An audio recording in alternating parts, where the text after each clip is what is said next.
What's going on, everybody? Just had a wonderful conversation with Dr. Elizabeth Pritchard in Coach's Corner today.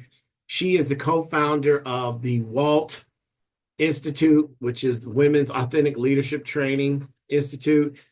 She's a fantastic interview, great energy. Love talking with her and sharing her ideas on empowering women, researching, doing things from a background of neuroscience.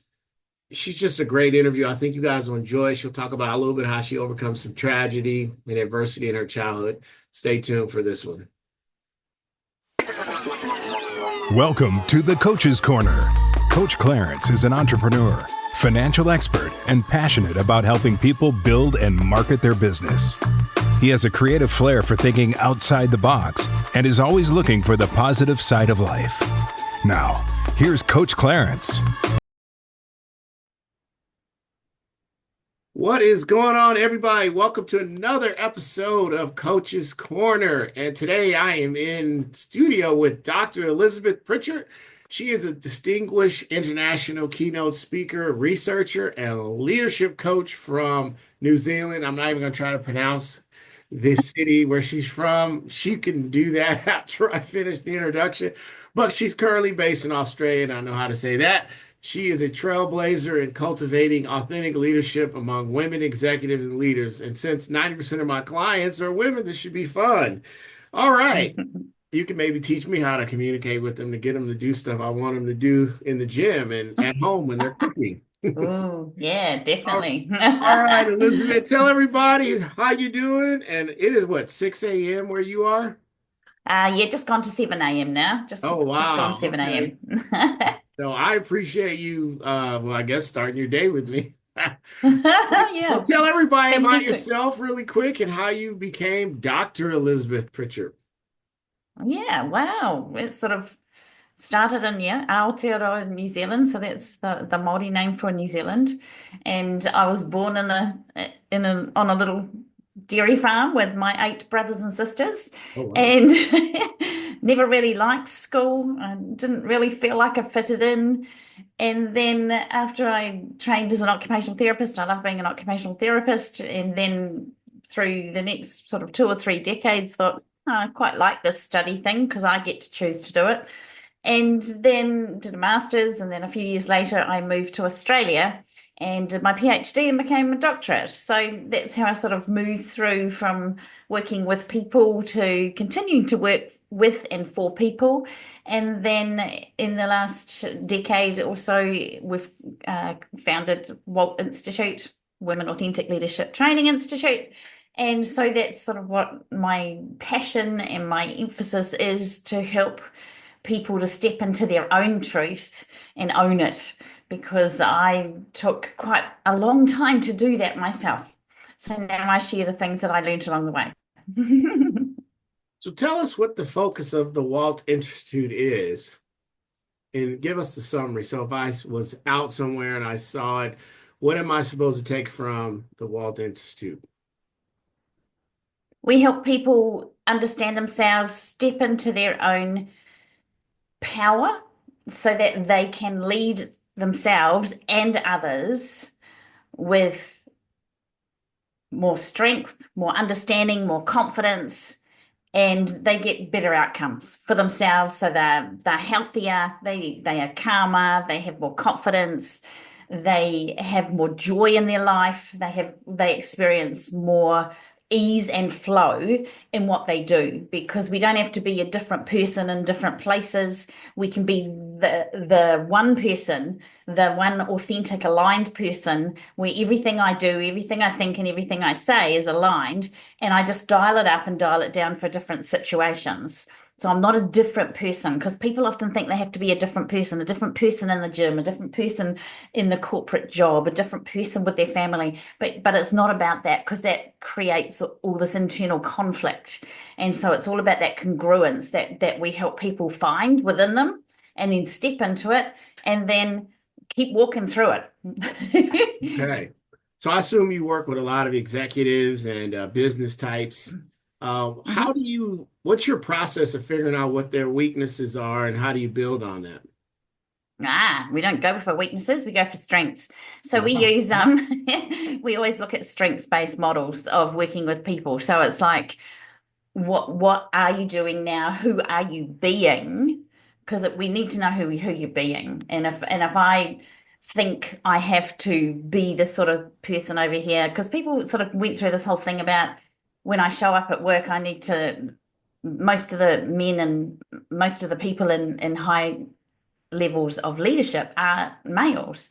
And so that's sort of what we've grown up with in the last sort of 3 or 4 decades. And so people often thought that they had to show up and be like a man and be tough and be ruthless and be directive and not have any access to any of the emotions within who they're being. And so they had this disconnect between who they really are and their roles. And so what we do is we tap into the psychology of leadership. So the psychology of understanding that the way that I would lead is totally the different way to what and how you would lead, because we're different people. And so we tap into people's innate strengths, those strengths inside. So it's not the skills or the abilities that you have, not the things that it's like, oh yeah, you're really good at writing reports or getting the bottom line budget adhered to or whatever. It's like, it's those innate strengths. Are you a connector? Are you a rapport builder? Are you an adventurer? Are you a empathizer? All of those types of things. It was like, and recognize those and strengthen those. So it's what are you doing, but also who are you being? So we look at who are you being and strengthen that going through, so that you can absolutely go, okay, this is it. I can lead. I'm working with somebody in the last few months in an organization in the city, and she's just realized that she can lead from behind. She doesn't have to be that rah-rah person at the front, because she's not that sort of gregarious, out there, energetic type person. She's a solid, incredible, experienced leader who can lead from behind. And she says, I've always struggled for the last 5 years in this job because I thought I had to be like that. Yeah. And so recognizing who she is and giving her the tools and the confidence and almost the permission to lead from behind, she's just gone with her leadership, and her team's coming along with her more, and people are have much more trust within her, and she's getting her ideas through in the organization much more strongly, and it's amazing. It's amazing. So that's what we do. That's exciting. I love it. So talk a little bit about something that happened in your past that you able to turn around and use that example to help others who maybe have become some adversity in early stages of their lives. Lots of adversity in my life. Most of our lives have sort of lots of ups and downs and twists and turns. Some of the most powerful things, I think, because today we tend to, within the sort of hybrid workplace and the ability with all of our technology, where we feel like we're on tap the whole time. So we feel like we can just, oh, my phone goes, I have to answer it. Or, you might be in the middle of your weekend and somebody's got a problem with something, and it's like, oh, I have to respond to it. I have to email them. I have to keep going and doing that type of thing. And we know internationally that people's levels of mental health in the workplace is not that healthy in many, many workplaces. And there's this whole sort of culture of be on tap, just keep pushing, keep doing. And so within that, one of the things that I've come through in my life was in 2002, I absolutely hit the wall. And so I was spreading myself across everything because I thought I had to. And so I was a mother of 2 teenagers. I was working, I was studying, I was contributing to the music program in my church. I was helping to look after in-laws, extended family, and I was doing all of these things for everybody else and thinking that I had to, and that there was no way to put a boundary in place and going, hang on, I need to take a breath and I need to do this for me. And so within that, I absolutely hit burnout. And then for 3 months, it took me 10 years to recover through that. For 3 months, I was unable to do anything. I couldn't even look after myself. I couldn't even get out of bed and have a shower. It was like I needed assistance for everything. I was that exhausted, that wrung out. And through that, I have built so many things in my life, in my mindset, the way I think, the way I talk to myself, the way I respond to what's happening in the environment, the way I have come back and given myself permission to say no. Didn't used to do that. And so that side of things is a gift, really. Adversity is a gift. Adversity can be an absolute gift when we see it as, what can I learn from that? And I learned so many valuable lessons and totally changed my life around and what I do and how I do it, that it's like these are beautiful gems that I can share with people and share them partly from my research background because they're evidence-based. They work. We know they work, but they've been proven to work. And also from my own experience, I know this works. I'm a totally different person now than I was 22 years ago. Yeah. And also from all the people that I've worked with internationally, it was like, this stuff works. And the little tiny tweaks, and people go, it can't be that simple. And then they do it consistently. And then they go, oh, it is that simple. Wow, this is amazing. And that's what's so cool. So you mentioned not addressing people's weaknesses and working from their strengths. What do you think is a major issue right now that a lot of folks face? And what's a simple way to overcome it? That's a very big gambit. Give me a little bit more detail there, Okay. Coach. Okay, let me give you a little bit of my demographic. My business is called Fit Over 40. So I generally deal with, about 80% women, 20% men who have one of these things. They are recently divorced, maybe recently in a new career, or deciding that they want to go into business for themselves. And so that shifted a little bit of how I do my business now. So what are some, and pick one of those categories. The most common is probably recently single. And they want to, hypothetically speaking, go into business for themselves.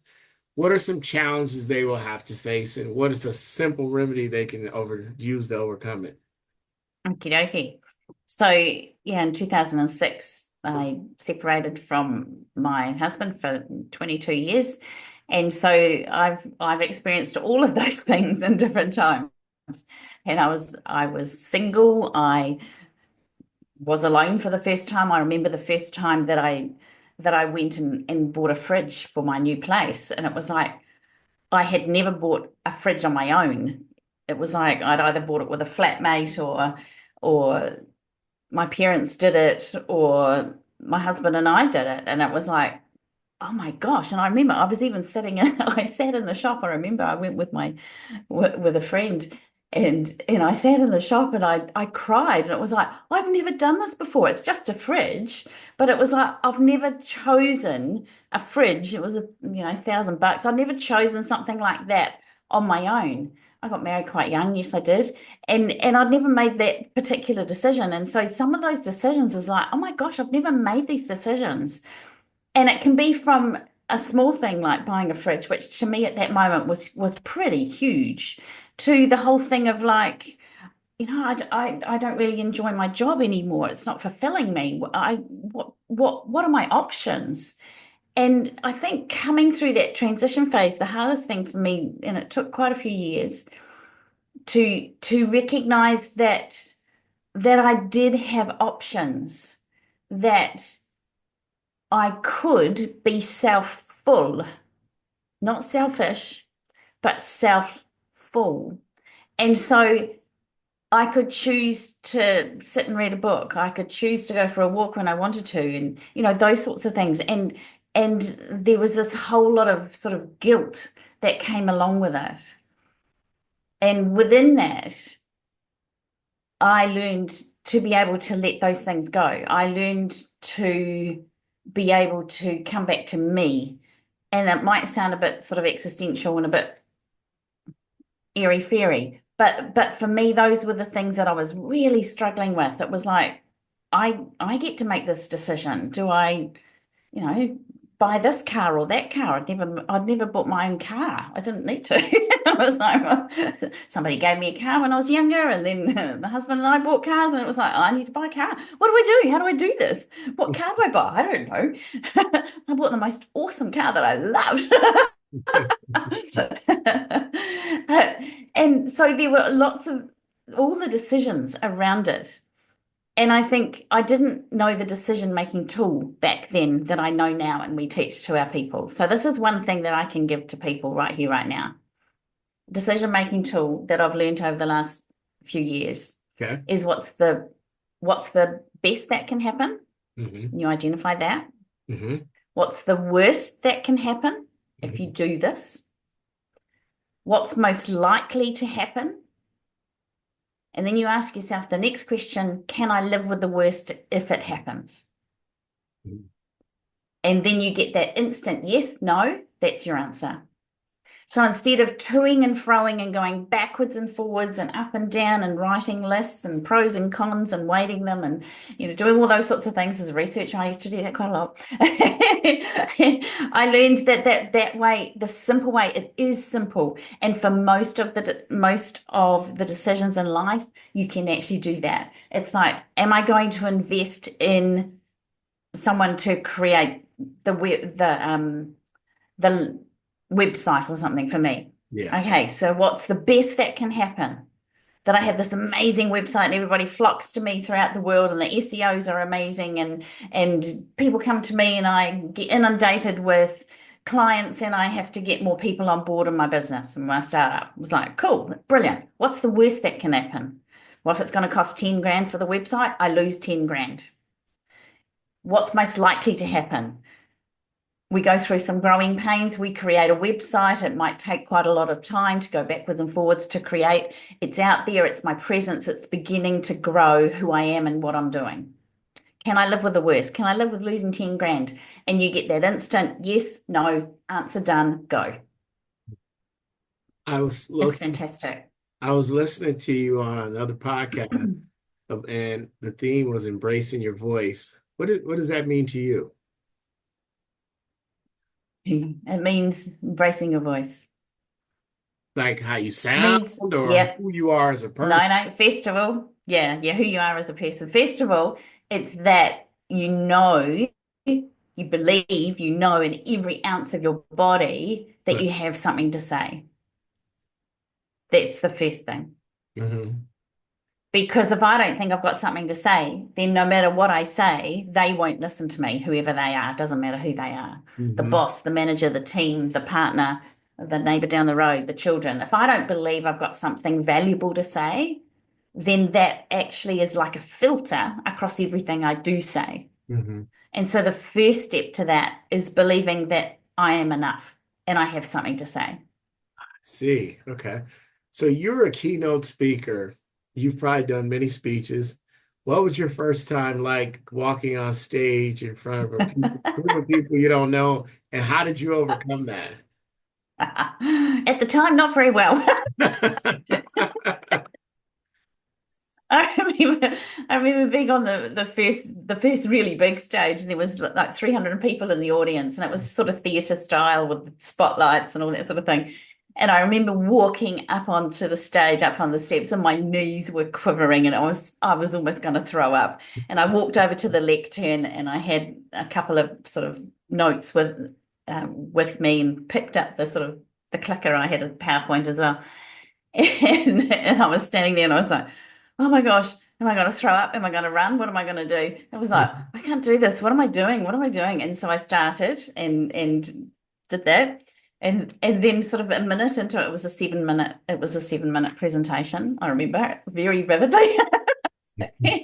And about a minute into it, all I could hear in my head was like my pounding heart, and my head was going, I can't do this. I can't do this. This is too hard. I can't do this. This is terrible. What am I doing? What am I doing? They know more than me. And I was actually speaking to a whole lot of people in rehabilitation, and many of them had many more years experience in Mhm. the field than I did.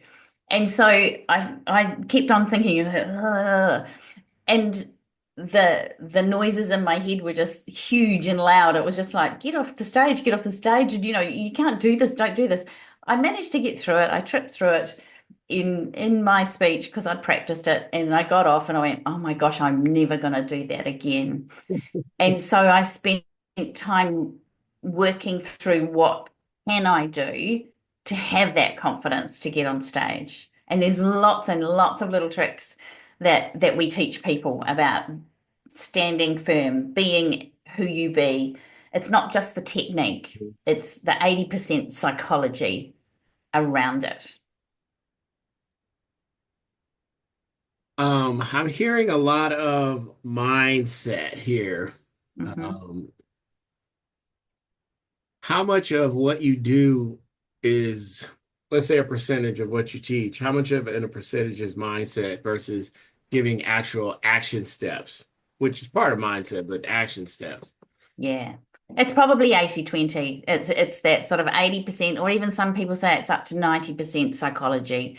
Because if we don't understand what we're saying to ourselves, excuse me, if we don't understand what the power of the words are that we're saying to ourselves, Mm. then we don't understand what we're saying to other people. So it's like last year I wanted to train myself to be more mentally tough. So because I'm sort of, quite a slight female, and people often think I'm a bit sort of soft. And it was like, nah, not this gritty young thing. And so I wanted to train myself because this is what we do with people, and I've been doing it over the years. That when I say go, I go. And so I did ice baths for about 8.5 months. And like something like a 3 years ago, you said to me you'd get in a nice bath every day, no matter what temperature, no matter what the weather is. I'd go, don't be so stupid. I'm not doing that. No way. There's no way I'm going to do that. And I did. I did it. I did it for 8 months. And then the weather got too hot and we had to have too much ice in it. So we'll go back again when it's winter. So it's in the middle of summer at the moment over in Australia. So when it gets back into winter again, I'll get back in the ice bath. Mhm. And within it was so exciting because I see and I have experience, and this is what we teach people, that you think you're at your limit, and it can be for anything. You might think you're at your limit with tiredness. You might think you're at your limit with physical things. You might think you're at your limit for achieving what you've achieved. However, like David Goggins always says, he goes 40% MF, and it means that you're only doing 40%. So keep going, keep pushing. There's more in your tank. Yeah. And I never understood this concept because I just sort of thought, oh, that's it. I don't have any control over that side of things. But I know now that the words I use to myself, if I keep saying to myself, I can't do this, it's too big, it's too hard, like I did when I was first on stage, then it is too hard, too big, and I can't do it. Mhm. Because whatever I tell myself is true. So if I say I can only do 10 reps, then it's true. If I say I can do 10 reps and more, then it's true. Yes. And our brain and our cognitive system hooks into our body, and then we feel it, and Mhm. then we do it. And so that's where the neuroscience comes in. And everything we do this. We can do this can be going into a meeting and talking up in a meeting when you have a different opinion to what's happening around the table. It can be having a courageous conversation with a friend or a family member or a person at work. It can be anything. It's like the 80% is, what am I saying to myself? What am I absolutely believing? So we might say positive thoughts, but positive thoughts are just BS because we don't believe them internally.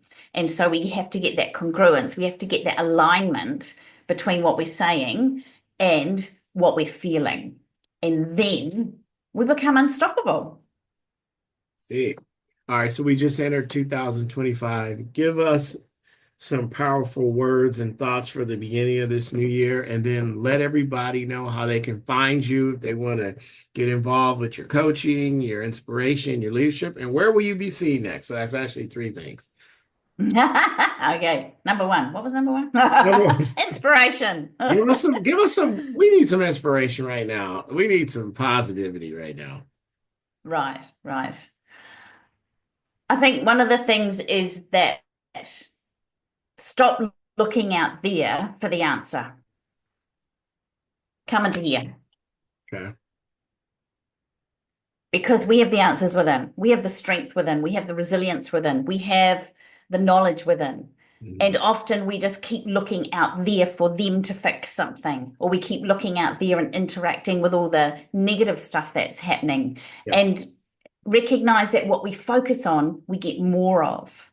If I'm constantly going, oh, look what they've done, or that political decision over there, or the financial situation over there, or what's happening over there, and that's not happening, and I don't have this, and I don't have that, and we can't do this, and we can't do that.